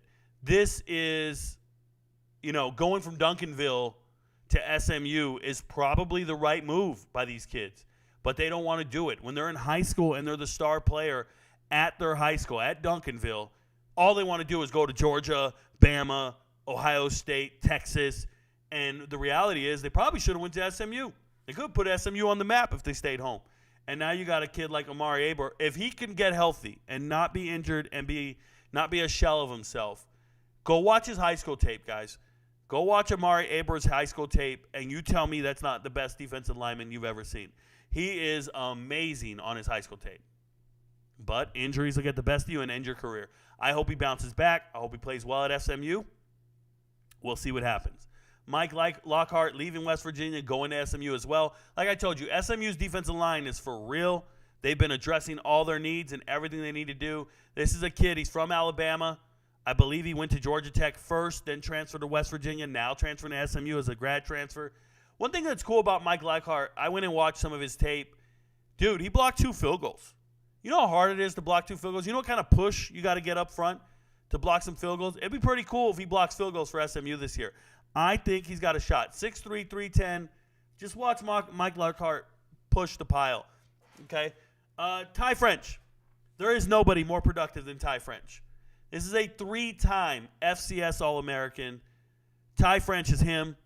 I think he's a hell of a player. Leaving Gardner-Webb. He got 1 year of eligibility left. He's 6'3", 230. Little undersized.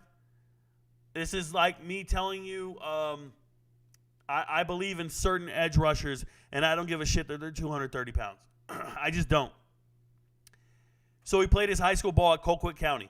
That's here in Georgia, South Georgia. I know Colquitt County well. Coming out of high school, or I believe he was offered by App State, ends up at West Virginia, or he was offered by App State after jumping in the portal right now to leave Gardner-Webb. But Ty French, we're talking about 8.5 sacks 3 years ago, 12.5 sacks 2 years ago, and then this year 9.5 sacks. He has 34.5 sacks in his career, 7 forced fumbles. This is a 3-time FCS All-American. I love everything about Ty French. I hope he balls out. Pause. I hope he balls out. Shout out to Ty French. Okay. Zylan Wood, leaving Middle Tennessee State, going to Vandy. It's a weird move for me, but I get it. Vandy needs defensive line help. They just lost everybody. Tylan Wood's a little small. 6'2", 273. I know.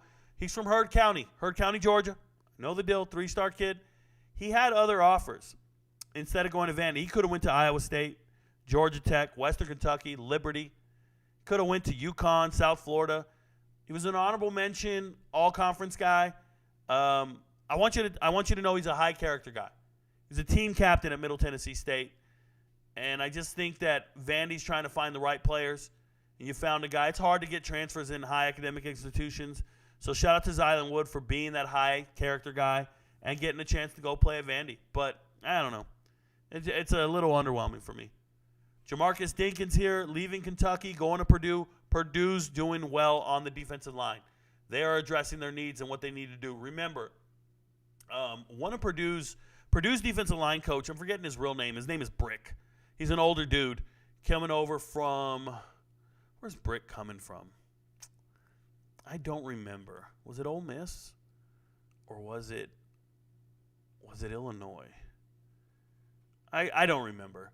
But they just have such a good thing going over there at Purdue. A lot of it has to do with their coach being young, being the former Illinois defensive coordinator, Ryan Walters. Like, he's good, man. And he's convincing kids to show up. So you're getting a defensive lineman who had to split some time last year, but didn't get much playing time at Kentucky.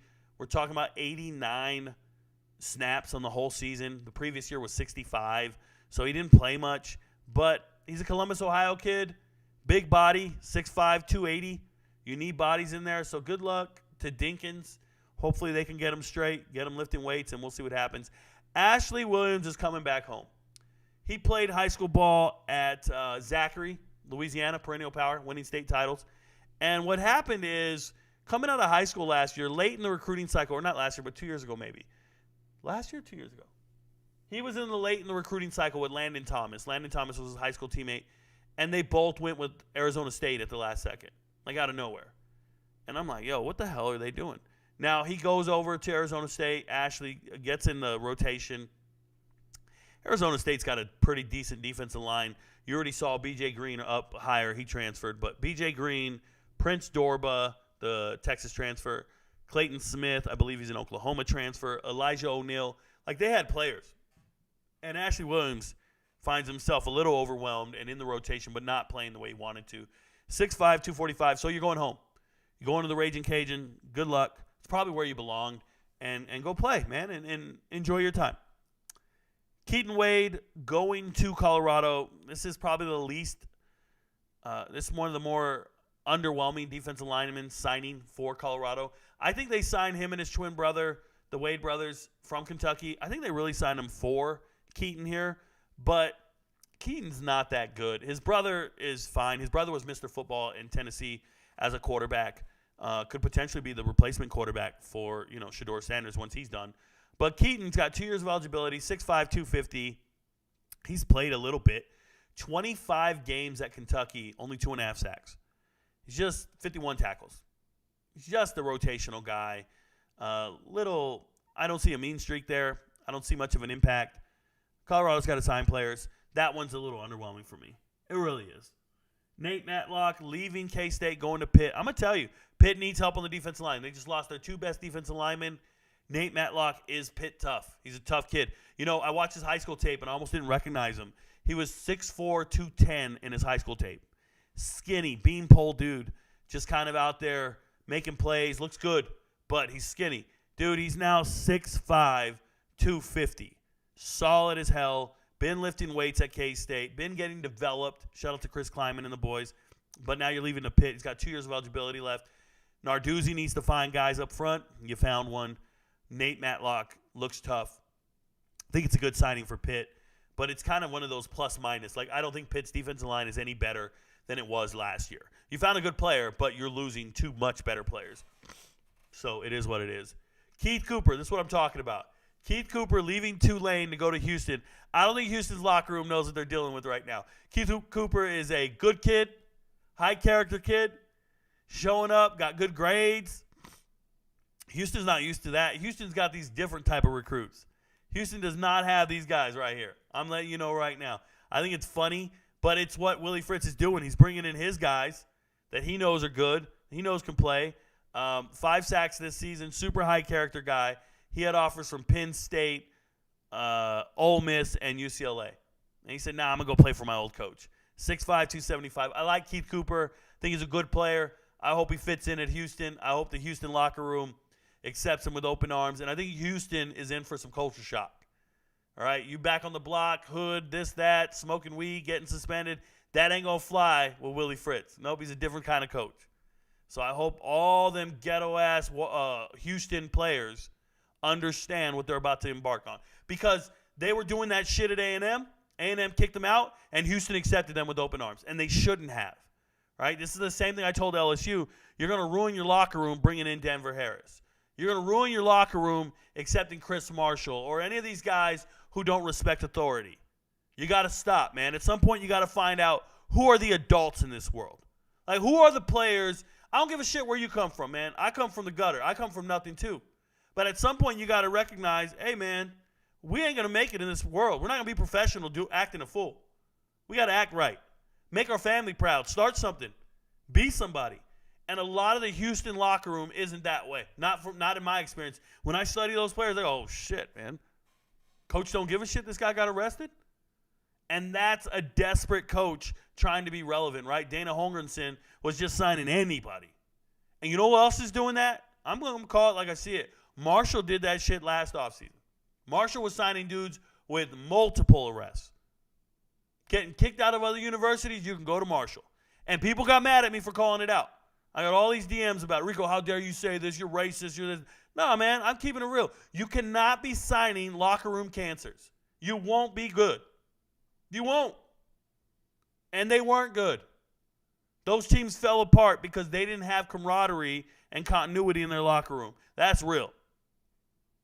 That's Houston not willing to die for each other. You ain't cut from that same cloth. You don't look at that person across from you as your brother. You didn't grow up in a foxhole together. You guys are mercenaries. You're hired guns. You just met that dude this offseason. You ain't dying for him.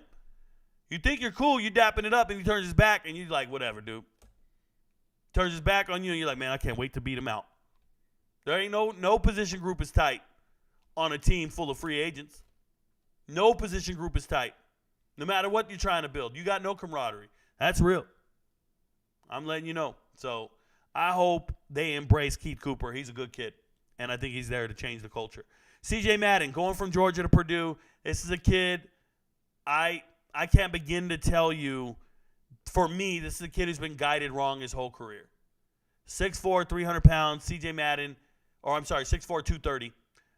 Played at Cedar Grove.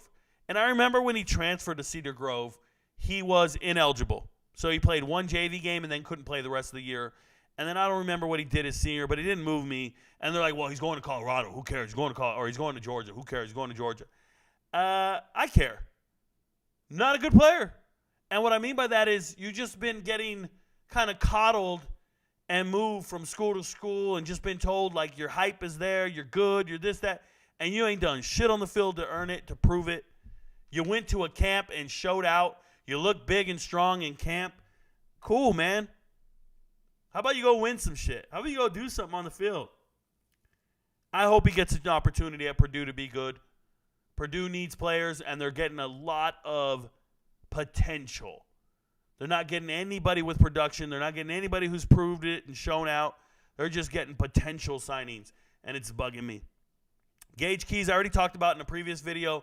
I don't understand it. Started at Minnesota, got 5 tackles, transferred to Kansas, got 12 tackles, and now he's at Auburn. I don't know. Just because he's 300 pounds, he just keeps transferring. Nothing he does on the field warrants transferring. Nothing he does on the field excites me, but he just keeps transferring. Now he's in the SEC. I don't understand it. I'll never get it. I'm not impressed with Gage Keys on his tape at all. There's Travis Bates, another cheap upgrade for K-State, and they love to do that shit. And I'm going to go with, this will be the last one I talk about tonight, Nwankwo Chidozie Nwankwo, whatever his name is. I can't say his name, bro. This dude right here is a bully, bro. They call him the block bully. He's the bully on the block, man. He's 5'11", 295, and he's a beast of a player. Like, he's just a little, I don't know. He's like a little block. That's all there is to it. Okay, first and foremost, he's a Texas kid. Foster High School, Richmond, Texas. Let me talk about this for a second. Highest motor I've seen on tape. Quick first step.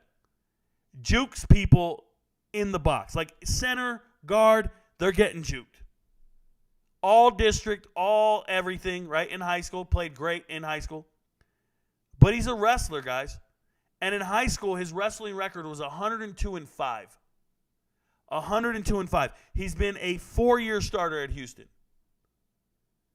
A 4-year starter at Houston, and he transfers over. Remember, Colorado signs players in twos. They do these pairs.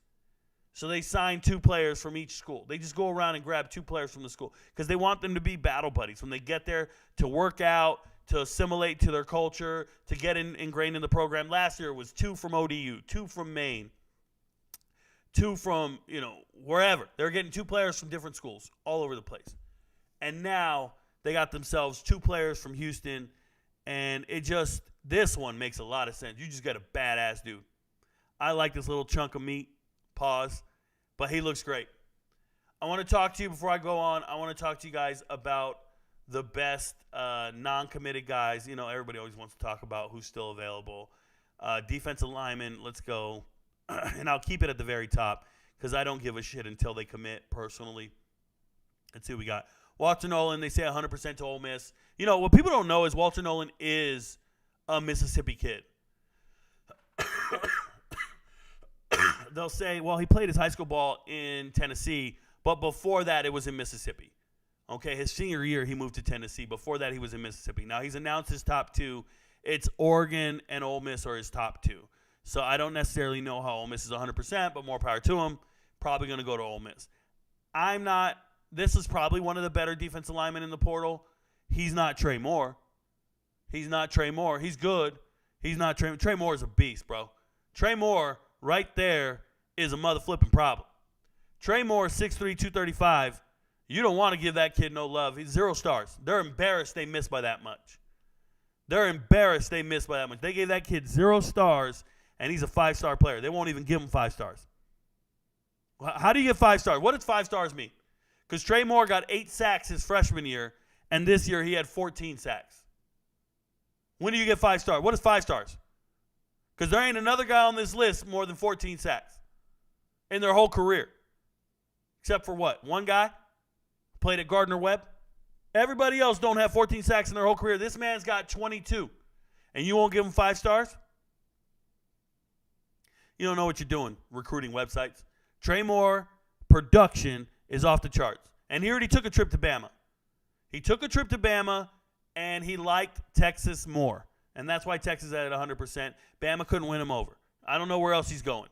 Coming out of high school, his only offers were North Texas and Hawaii. He likes Texas. This is a good kid, man. Watch the tape. He's a beast. Now let's talk about Corey Foreman. Not a beast. Doesn't belong up here. They still gave him 4 stars because they're embarrassed. They gave this kid 5 stars coming out of high school, said he was the number 2 recruit coming out of high school. Corey Foreman went to Centennial High School in Corona. Was a complete stud at Centennial. Centennial had Gary Bryant. Gary Bryant, right? The wide receiver. Gary Bryant Jr. Tuavasi Nomura was the linebacker, the kid who laid a hit on somebody the other day. He laid a hit on the quarterback from Utah. Just absolutely leveled him in their conference championship game 2 years ago. But all those guys are gone now. The 3 Centennial kids who signed with USC out of high school, they all hit the portal. They're all at different schools now. They all were busts. This is a kid who has played in 3 games, I think. Missed all of 2019 in high school. Missed all of 2020 due to COVID. They should have known he missed half the season in 2019. These recruiting websites are idiots and still gave the guy 5 stars. not playing high school ball. Junior year, half a season. Senior year, didn't play at all. And they still said he's a 5-star player. They still think he's a 4-star player. He can't play. He can't play. And recruiting websites, your entire 2020 rankings were wrong. Your COVID rankings were wrong. All of them. You were wrong, and you hate to admit it.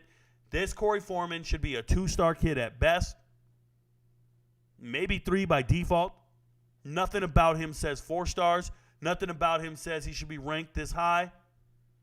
There's no production here. There's nothing. It's all hype, and they're just embarrassed to admit they were wrong. They were wrong by a mile. So that's how I feel about that. And then Jamari Caldwell, I'll say this. It's a North Carolina kid. Last year, they claim he got $1 million offer in NIL. No, he got a $500,000 offer. No, $1 million. They said $1 million. This is being claimed by somebody. He got $1 million offer from USC and didn't take it. Okay, buddy. I believe you. 6'1", 325 pounds. All of a sudden, Houston has the greatest defensive line in the world. They're all worth millions of dollars. Not from what I've seen on tape. Jamari Caldwell got a $500,000 offer, supposedly, from Ohio State or Michigan, one of the Big Ten schools. I think all these numbers are lies, and they're just trying to get people to offer money. So they got an agent, a handler. They're talking to somebody, and they're just making up numbers. None of these numbers are true. Nope, and nope again. Not happening. But he's claiming $1 million and $500,000, whatever. Isaiah Hastings, next guy I want to talk about. Where's he at? I didn't know he's down here. Alabama, Isaiah Hastings. Big kid, never played. From Toronto, Canada. Went to Clearwater to play 1 year of high school football, but he's from Canada. He's got 3 years of eligibility left. Played in one game his freshman year against ULM. Didn't play at all this year. This is not a good player. It's a big body kid, 6'4", 290. Not a good football player. So anybody who sees an Alabama transfer and goes, oh, my God, we're going to get an out. You're getting a kid who's not good enough to play special teams. You're getting a kid who's not any good. He couldn't even be on the field goal team. Think about that. He couldn't go out and block field goals. Couldn't go out and block for them. He's not anywhere on the field for 2 years now. This is not a good football player. Don't believe the hype. Oren Patu was at Cal for 4 years, transferred to Arizona. This is a Washington kid. He's from Washington area. He went to Arizona because his brother was going to go there. His little brother. He's a corner. I watched tape on his little brother. He's not that good. And he's a 4-star kid. And I'm like, oh, he doesn't look that good. 6 foot, 165. And he decided not to sign with Arizona. His brother jumps in the transfer portal, and now both brothers aren't going to Arizona. He still has offers from UNLV, FAU, and Washington State. So we'll see where he ends up. And I'm talking about the brother, the little brother. So wherever the little brother ends up, I'm assuming that's where Big Brother's going to go. Like I said, I'll be talking about each of these players in the next episode. But those are all the guys I wanted to touch on tonight. Let me go back to the chat, and then we'll call it a night. Been talking for a while. See what's up. Where are we at? Rico, what do you think about Marley Cook? Just the guy to plug up the front. They need defensive linemen. How well do you think Trevonde Sweat will do in the NFL? Don't care. What are some of the freshmen? We already talked about it. Have you talked about Jordan Seaton's situation? No, and I will not. Thoughts on Oregon having the best upcoming defensive line class? Yeah, I don't know where that's coming from. Beams, it doesn't really resonate with me. Daniel Richardson to FAMU. Is that a good pick from FAU or a waste of talent?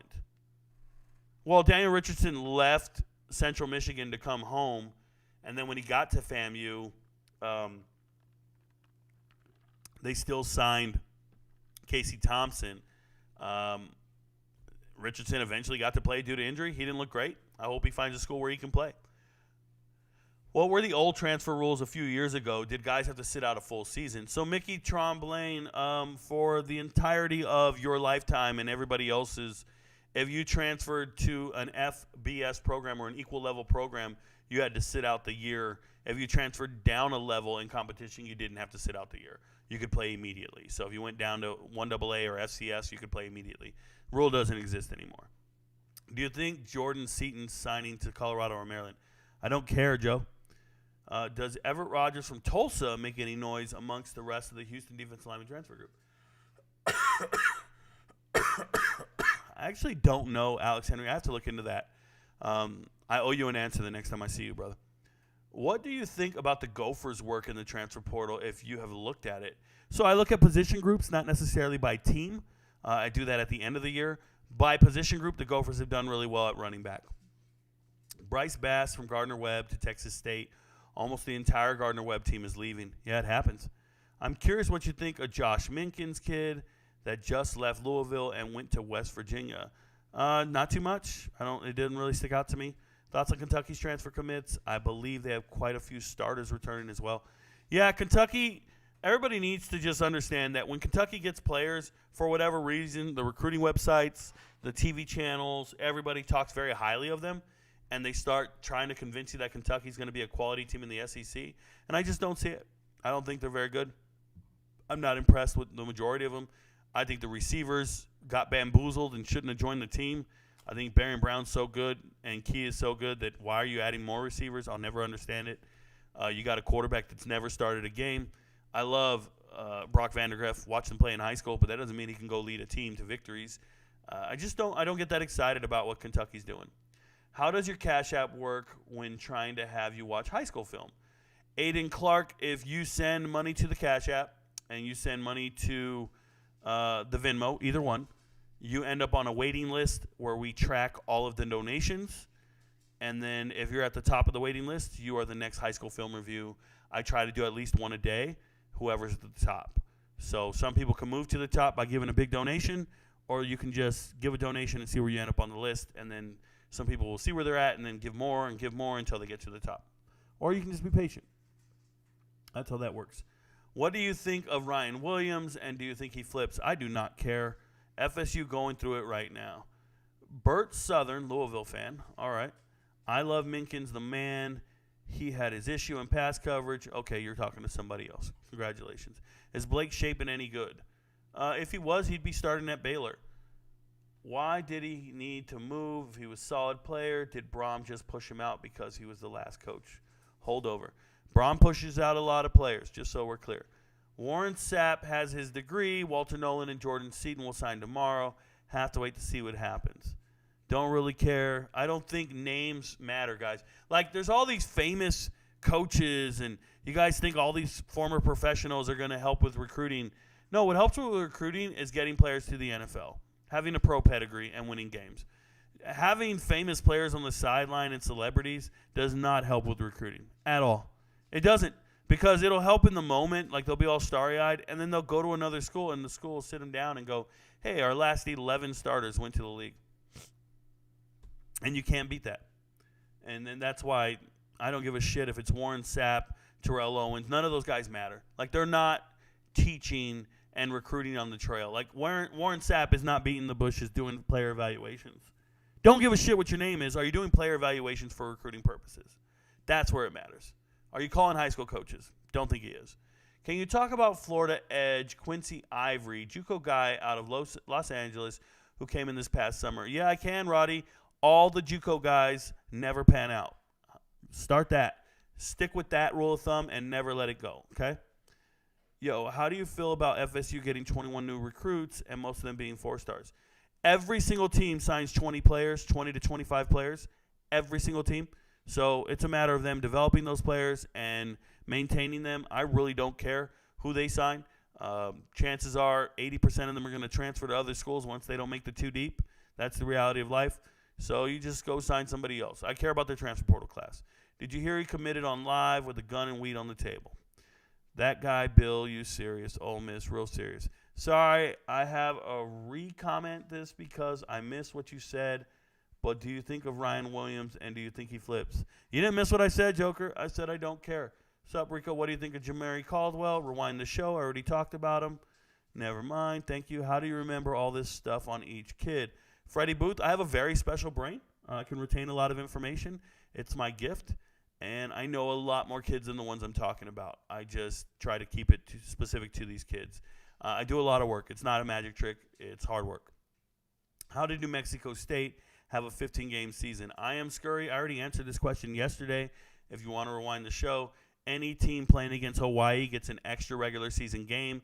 The fact that New Mexico State played in week 0 because they got a waiver from Conference USA enabled them to play an extra game in the season. Then you play your conference championship game. That's your 14th game. And then you play your bowl game. That's your 15th game. So that's how that goes. The plug is back on YouTube. Welcome back. YouTube just picked up the best analyst and real voice in college football. Thank you so much, Campbell. Thoughts on Eric Brantley? Just signed to Colorado. He's from Georgia. Yeah, not a big deal. I don't really care about signings, guys. They don't make the too deep. It's not a big deal. Patu, little brother of Orrin, commit to Washington State this morning. So now you know where I think Orrin Patu might be going, Daniel Smith. He might be going to Washington State. Thank you for the update. Who's your favorite team in college football? I don't have a favorite team. I support players and coaches. I don't give a shit what school they go to, if I'm being real with you. Is Marvin Harrison Jr. coming back for another year to play for Ohio State? I have no idea. No, he's in the portal. Any news on UTSA transfer portal? Rewind the show. If I talked about him, I did. I don't think I did. Any good? Wait, never mind. He's getting offered some NIL deals. Okay. Thank you guys for being here tonight. I hope you guys learned about the transfer portal and the defensive players in the portal, or at least the defensive linemen. The next time I talk to you, it'll be about the linebackers. Remember, your friends don't know, but Rico knows. I'd love to play my outro video with you guys. Unfortunately, I usually play a song as I go away. Can't do that tonight. You guys have a blessed night. Thank you for being here. Thank you for the questions. Thank you for staying on task and not trolling. Have a blessed night. Peace.